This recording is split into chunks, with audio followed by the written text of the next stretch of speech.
প্রিয় শিক্ষার্থী, এই একটা টেন্সই তোমার ইংরেজিতে বস করে তুলতে পারে। কেন বস করে তুলতে পারে, একটু ভিডিওটা দেখো। টেন্স মানে কি? টেন্স মানে হচ্ছে কাল বা সময়। কিসের কাল বা সময়? ক্রিয়ার কাল বা সময়। এখন আমরা প্রত্যেকে জানি যে তোমাদের 6 থেকে 10 পর্যন্ত, 11 12 চাকরির সমস্ত পরীক্ষায় right form of verb, changing sentence, narration, tag question এগুলো এসেই থাকে। ক্লাস 6 থেকে right form of verb, changing sentence শুরু হয়ে যায়, আর 7-এ আসলেই তো ন্যারেশন দিয়ে শুরু হয়ে যায়। তো এই প্রত্যেকটা গ্রামাটিক্যাল ফর্ম ভার্ব নিয়ে ওদের চলাফেরা। অর্থাৎ কি, রাইট ফর্ম অফ ভার্ব এই কথাই বলে দিচ্ছে, রাইট ফর্ম অফ ভার্ব অর্থাৎ ভার্বের সঠিক অবস্থান। চেঞ্জিং সেন্টেন্স মানে কি, সেন্টেন্সের কনভার্সন, অর্থাৎ একটা সেন্টেন্সকে এক রূপ থেকে আরেক রূপে রূপান্তর করা। সেক্ষেত্রে সবসময় পরিবর্তিত হয় ভার্ব, অর্থাৎ ভার্বকে নিয়েই চেঞ্জিং সেন্টেন্স এগিয়ে চলে। ন্যারেশন, ন্যারেশন তো বলার বাহুল্য রাখে না। রিপোর্টিং ভার্ব, রিপোর্টেড স্পিচ, অর্থাৎ এটাও ভার্ব নিয়ে আমার চলাফেরা। ট্যাগ কোশ্চেনও ভার্ব অনুসারে আমার কোশ্চেন মার্ক বসাতে হয়। তাহলে সব গ্রামাটিক্যাল ফর্ম যেহেতু ভার্ব নিয়েই হয়, এখন এই ভার্বের সঠিক যে কাল বা রূপ, সেটা আমার সবার আগে জানা প্রয়োজন। সেটা কি? সেটাই হচ্ছে মূলত টেন্স। তাহলে টেন্স কতটা গুরুত্বপূর্ণ বুঝলে তো। টেন্স দ্বারা তোমার right form of verb, changing sentence, narration, tag করছেন, প্রত্যেকটা গ্রামাটিক্যাল ফর্ম তোমার করতে গেলে টেন্স জানা খুবই গুরুত্বপূর্ণ। তাহলে আমরা টেন্সটা জানবো। এখন টেন্সের কি জানবো? টেন্স কাকে বলে, বাংলা ক্রিয়া শেষে কি থাকে, নো, এগুলো জানবো না। আমরা মূলত পরীক্ষার খাতায় অ্যান্সার করতে যাই বা অ্যাপ্লাইড গ্রামারে যে জিনিসটা জানা প্রয়োজন, আমরা মূলত সেটা জানবো। সেটা কি? গঠন। অর্থাৎ 12টা যে টেন্স আছে, মূলত টেন্স 3 প্রকার, সেই তিনটার যে 12টা ফর্ম আছে, ওই 12টা ফর্মের কি জানবো আমরা? গঠন জানবো, স্ট্রাকচার জানবো। তো চলো শুরু করা যাক। তো দেখো, আমরা লিখে ফেলেছি টেন্স হচ্ছে প্রধানত 3 প্রকার। এক হচ্ছে present tense, 2 past tense, 3 future tense. তো প্রেজেন্ট টেন্স মানে হচ্ছে বর্তমান কাল, পাস্ট টেন্স মানে হচ্ছে অতীতকাল, ফিউচার টেন্স মানে হচ্ছে ভবিষ্যৎকাল। বাংলা আশা করি আমরা প্রত্যেকে জানি। এখন জানতে হবে কি, মূলত দেখো আমরা কি জানি, প্রত্যেকটা টেন্সকে 4 ভাগে ভাগ করা যায়।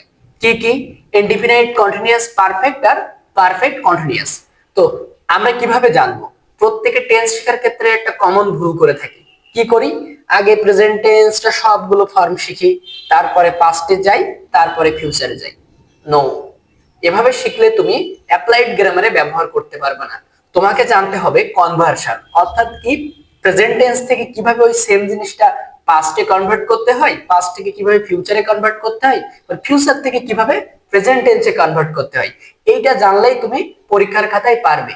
অনেক শিক্ষার্থী আছে টেন্সের আদ্যপান্ত জানে, কিন্তু অ্যাপ্লাইড গ্রামারে যে সে ওটা অ্যাপ্লাই করতে পারে না। না পারার কারণ হচ্ছে একটাই, যে আমরা কনভার্সন আকারে শিখি না। তো এভাবে শেখো, এভাবে ম্যাক্সিমাম স্টুডেন্টরা শিখে না। এভাবে শেখাটা খুবই গুরুত্বপূর্ণ। তো শুরু করা যাক। আমরা কি জানি, প্রত্যেকটা টেন্সের একটা ফর্ম আছে, কমন ফর্ম, সেটা হচ্ছে ইনডিফিনাইট। আমি আইএনডি নিলাম, তোমরা এটা বুঝে নিবা যে এটা ইনডিফিনাইট লিখছে। তো কি? Present indefinite, past indefinite, future indefinite. Tense মানে হচ্ছে কাল। কিসের কাল? ক্রিয়ার কাল। তাহলে প্রত্যেকটা ফর্মে যে আমার কিসের পরিবর্তন হবে? নিশ্চয়ই ক্রিয়ার পরিবর্তন হবে। ক্রিয়াকে নিয়েই টেন্স এগোবে। সেটা কিরকম? সাবজেক্ট সবার কমন। এবার সেই ক্রিয়ার কাছে চলে আসি। ইনডিফিনাইট ফর্মের ক্ষেত্রে, প্রেজেন্ট টেন্সের ক্ষেত্রে সাবজেক্ট প্লাস ভার্ব 1 মানে ভার্বের প্রেজেন্ট ফর্ম বসে। পাস্টের ক্ষেত্রে ভার্ব 2 ভার্বের পাস্ট ফর্ম বসে। আর ফিউচার টেন্সের ক্ষেত্রে শ্যাল অথবা উইল নিয়ে আসবো প্লাস ভার্ব 1। তাহলে কি শিখলাম? দেখো, একই জিনিস তিনটে টেন্সের ক্ষেত্রে 3 ভাবে। প্রেজেন্ট টেন্সের, প্রেজেন্ট ইনডিফিনাইট টেন্সের ক্ষেত্রে সাবজেক্ট প্লাস ভার্ব 1, পাস্ট ইনডিফিনাইটের ক্ষেত্রে সাবজেক্ট প্লাস ভার্ব 2, আর ফিউচার ইনডিফিনাইটের ক্ষেত্রে সাবজেক্ট প্লাস শ্যাল অথবা উইল নিয়ে আসছে, তারপরে ভার্ব 1 দিছে। আর কমন জিনিস প্রত্যেকের কি? অবজেক্ট থাকবে। প্রত্যেকের অবজেক্ট থাকবে। তাহলে তিনটা টেন্সেরই আমরা ইনডিফিনাইট ফর্মটা শিখে গেলাম। দেখো, এবার আমরা উদাহরণ দিয়ে এটার কনভার্সন করে ফেলি। উদাহরণটা কি? কি লিখলাম? দে গো টু মার্কেট। এই দেটা হচ্ছে আমার সাবজেক্ট, মার্কেটটা হচ্ছে অবজেক্ট, টুটা প্রিপজিশন, আর এই গোটা হচ্ছে মূলত ভার্ব। আমরা কি জানি গোর ভার্বের তিনটা ফর্ম আছে, গো, ওয়েন্ট, গান। দেখো ভার্ব অন ফর্মে দিয়েছি প্রেজেন্ট ফর্ম, কারণ কি এটা হচ্ছে প্রেজেন্ট ইনডিফিনাইট টেন্সের জন্য লিখেছি এই কারণে। তো এটাকে যদি আমি পাস্ট ইনডিফিনাইট কনভার্ট করি তাহলে কি হবে, সাবজেক্ট বসে যাবে দে প্লাস ভার্ব কি দিতে হবে, আমার ভার্ব টু ফর্ম দিতে হবে, অর্থাৎ যে এখানে যে ভার্বটা আছে প্রেজেন্ট ফর্মে আছে ওটাকে আমার পাস্ট ফর্ম নিয়ে যেতে হবে। তো গোর পাস্ট ফর্ম কি, গোর পাস্ট ফর্ম ওয়েন্ট না, ওয়েন্ট টু মার্কেট। এই সেম জিনিস আমি যখন ফিউচার ইনডিফিনিটি নিয়ে যাব তখন সাবজেক্ট সাবজেক্টের মতো বসে যাবে, সাবজেক্ট কি ছিল দে প্লাস আমার এই শ্যাল অথবা উইলের যে কোনো একটা নিয়ে আসতে হবে, দের পরে উইল হয়। এবার ভার্বের প্রেজেন্ট ফর্ম দিতে হবে, তাহলে কি আছে ভার্ব এখানে ওয়েন্ট ছিল, ওয়েন্টের প্রেজেন্ট ফর্ম কি গো, যা আছে তাই বসে যাবে।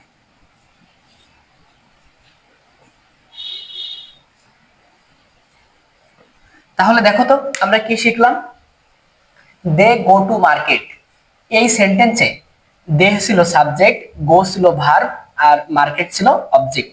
এখানে এই ভার্বটারই সব ক্ষেত্রে দেখো পরিবর্তন হয়েছে, এই দে এখানে যা ছিল এখানে তাই আছে, এখানেও তাই আছে, এই টু মার্কেট এখানেও ছিল, এখানেও আছে, এখানেও আছে। শুধুমাত্র আমার পরিবর্তন ঘটেছে ভার্বের, এখানে এখানে গো আছে, এখানে ওয়েন্ট আছে, এখানে উইল গো আছে। তাহলে এটাই হচ্ছে মূলত কনভার্সন, অর্থাৎ রূপান্তর। এই প্রেজেন্ট ইনডিফিনাইট থেকে আমি পাস্ট ইনডিফিনাইটে কনভার্ট করলাম, সেটাকে আবার ফিউচার ইনডিফিনাইটে কনভার্ট করলাম। পরিবর্তন হয়েছে মূলত কিসের, পরিবর্তন হয়েছে আমার মূলত ভার্বের। তো আরেকটা উদাহরণ দেওয়া যাক,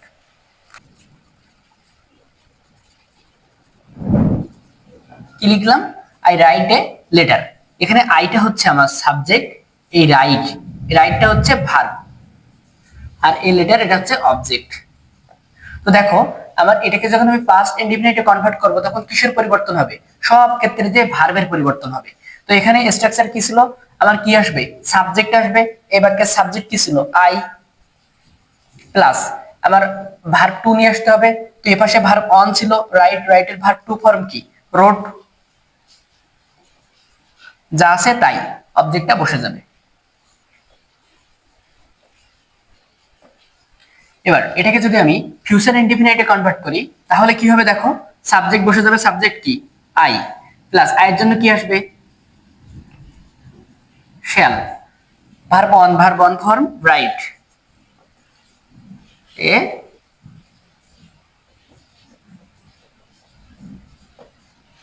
লেটার। তো প্রিয় শিক্ষার্থীরা আমরা ইনডিফিনাইট শিখে গেছি, এবার পরবর্তী ফর্ম কন্টিনিউয়াসে শেখার চেষ্টা করি। দেখো আমরা প্রত্যেকটা টেন্সের ইনডিফিনাইট ফর্ম জানার পরে এবার চলে আসবো কন্টিনিউয়াসে। কন দিয়ে আমি কন্টিনিউয়াস বোঝাচ্ছি, কন দিয়ে কন্টিনিউয়াস বোঝাচ্ছি, কন্টিনিউয়াস বোঝাচ্ছি। তো আমরা পূর্বেই জেনেছি যে টেন্সের রূপান্তরই মূলত হয়ে থাকে ভার্বকে দিয়ে। তাহলে সাবজেক্ট সবার জন্য কমন, সবার সাবজেক্ট আছে, এটার কোনো পরিবর্তন নাই, পরিবর্তন শুরু হবে ভার্ব থেকে। তো প্রেজেন্ট কন্টিনিউয়াসের ক্ষেত্রে সাবজেক্ট প্লাস আমার নিয়ে আসতে হবে এম অথবা ইজ অথবা আর। ভালো করে মনে রাখো, প্রেজেন্ট কন্টিনিউয়াসের জন্য নিয়ে আসতে হবে এম, ইজ অথবা আর। পাস্ট কন্টিনিউয়াসের জন্য নিয়ে আসতে হবে ওয়াজ অথবা ওয়ার। আর ফিউচার কন্টিনিউয়াসের জন্য নিয়ে আসতে হবে শ্যাল অথবা উইল প্লাস বি নিয়ে আসতে হবে, শুধুমাত্র বি, এই বি নিয়ে আসতে হবে।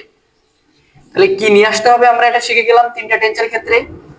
এবার তারপরে কি দিতে হবে, তারপরে দিতে হবে কন্টিনিউয়াস, মানেই মনে রাখবা কন্টিনিউয়াস আসলে পরে ভার্বের সাথে আইএনজি যুক্ত হবেই। আর যদি কোনো ভার্বের সাথে আইএনজি যুক্ত হতে হয় তাহলে সেই ভার্ব ফর্মটা অবশ্যই প্রেজেন্ট ফর্মে থাকতে হয়। তাহলে এরপরে কি দেবো, ভার্ব ওয়ান প্লাস আইএনজি, সবার জন্য একই নিয়ম, সবার জন্য। তাহলে কি জানলাম, যে কন্টিনিউয়াসে যখন চলে আসবে সেটা প্রেজেন্ট হোক, পাস্ট হোক, ফিউচার হোক, ভার্ব ওয়ান প্লাস আইএনজি থাকবেই। ভার্ব মেইন ভার্বের ক্ষেত্রে। আর আমার এক্সট্রা যে অক্সিলারি ভার্ব গুলো নিয়ে আসতে হবে সেটার ক্ষেত্রে কন্টিনিউয়াস এর জন্য নিয়ে আসতে হবে, সরি প্রেজেন্ট কন্টিনিউয়াস এর জন্য নিয়ে আসতে হবে am is are, past continuous এর জন্য নিয়ে আসতে হবে was are, আর ফিউচার কন্টিনিউয়াস এর জন্য নিয়ে আসতে হবে shall অথবা will প্লাস be। আর কমন জিনিস অবজেক্ট এর তো কোনো পরিবর্তন হবে না, অবজেক্টের কোনো পরিবর্তন হবে না, কারণ টেন্স মানে হচ্ছে ক্রিয়াকে নিয়ে কাজ, ওদের ক্রিয়াকে নিয়েই পরিবর্তন হবে। তো আমরা এটা একটা উদাহরণ দিই, সেই একই উদাহরণ তোমরা কিন্তু এটা নোট করে নিবা। আমি বোর্ড আছে বলে বুঝে দিতে পারছি, বাট তোমরা তোমাদের খাতায় একের পর এক এভাবে নোট করে নিবা। আমি যে প্রথম ইনডিফিনাইট দিয়ে দিলাম, ইনডিফিনাইটের পরে তোমরা কন্টিনিউয়াস দিয়ে এভাবে নোট করে যাবা।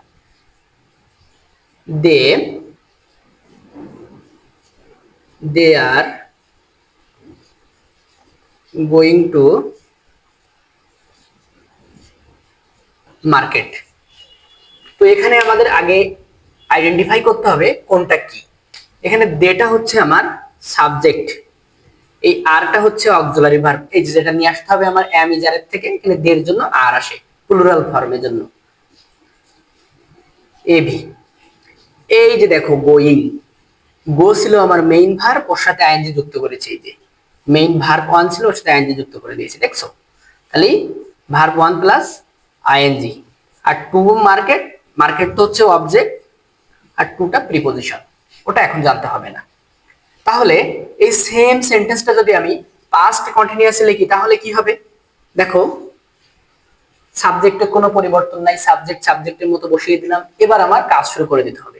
ভার্ব যে চলে আসছে, তো দের জন্য পাস্ট কন্টিনিউয়াসের ক্ষেত্রে আসবে ওয়ার,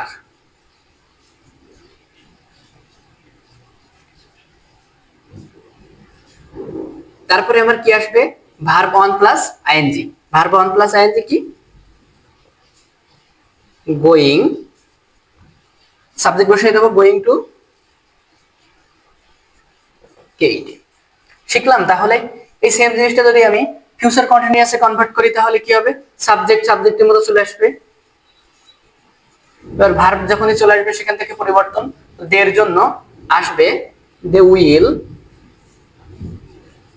বি নিয়ে আসবো কন্টিনিউয়াস যেহেতু, ভার্ব 1 প্লাস আইএনজি দেবো। ভার্ব 1 কি ছিল? গো, তার সাথে আইএনজি যুক্ত করলে আইএনজি, গোয়িং টু মার্কেট আমার অবজেক্ট।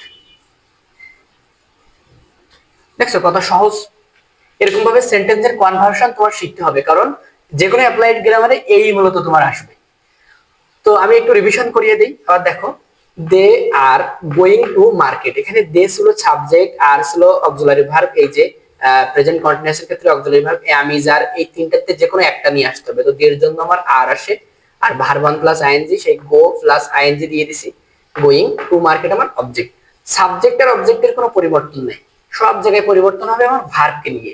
এখানে এসে কনভার্সন দেখো কত সহজ, সাবজেক্ট অবজেক্ট আমার ঠিক আছে, পরিবর্তন হয়েছে এই যে verb, were plus go plus ING, এই যে অক্সিলারি ভার্বের ওয়ার নিয়ে আসছে, আর ভার্ব 1 প্লাস আইএনজি। এখানে সাবজেক্ট আর অবজেক্ট আমার ঠিক আছে, এই যে সাবজেক্ট আর অবজেক্ট আমার ঠিক আছে, পরিবর্তন হবে এই যে এই জিনিসকে নিয়ে। এখানে উইল আসবে, আর কন্টিনিউয়াস এর জন্য বি, আর ভার্ব 1 প্লাস আইএনজি। কত সহজ, তাই না? তো আমরা এবার পারফেক্টে চলে যাব, তোমরা কিন্তু নোট করে নিও। তো আমরা কন্টিনিউয়াস শিখে গেলাম, এবার চলে আসবো পারফেক্টে। সর্বপ্রথম আমরা প্রেজেন্ট পারফেক্ট টেন্স কিভাবে কি হয় সেটা একটু জানার চেষ্টা করি। আমরা সবাই জানি যে টেন্সের সাবজেক্টের কোনো পরিবর্তন নাই, তাহলে সাবজেক্ট সাবজেক্টের মতো বসে গেল, সবার জন্য সাবজেক্ট একই, সাবজেক্ট নিয়ে কোনো কাজ হবে না টেন্সে। এবার চলে আসি ভার্ব। প্রেজেন্ট পারফেক্ট টেন্সের ক্ষেত্রে সাবজেক্ট প্লাস আমার অক্সিলারি ভার্ব নিয়ে আসতে হবে। প্রেজেন্ট পারফেক্টের জন্য কি অক্সিলারি ভার্ব? হ্যাভ অথবা হ্যাজ। আর পাস্ট পারফেক্টের ক্ষেত্রে হ্যাড, আর ফিউচার পারফেক্টের ক্ষেত্রে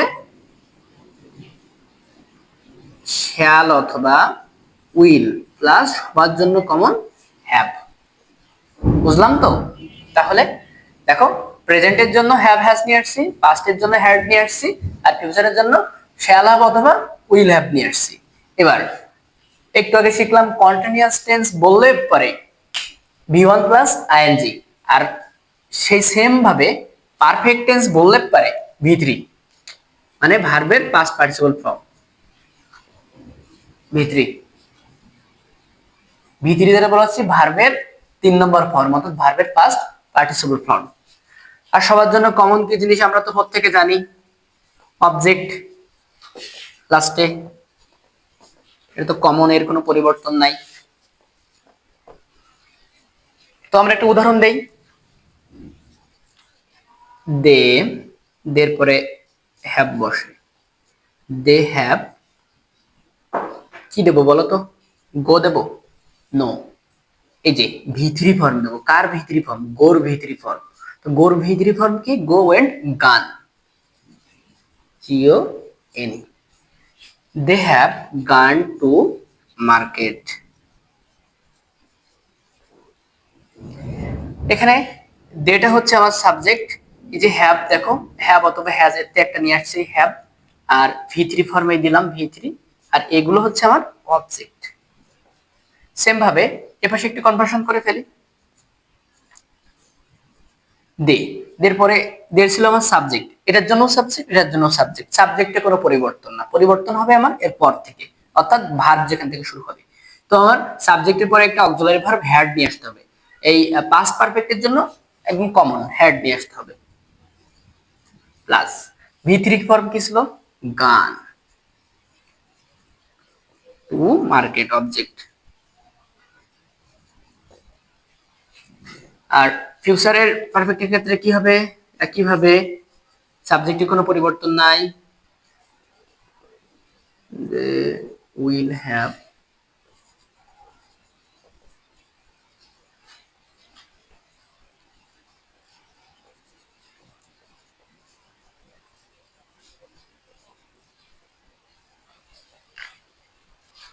তো দেখো আমরা তিনটা টেন্সের ইনডিফিনিট জানলাম, কন্টিনিউয়াস জানলাম, পারফেক্ট জানলাম, এবার পারফেক্ট কন্টিনিউয়াস একদম লাস্টের ফর্মটা জানার চেষ্টা করি।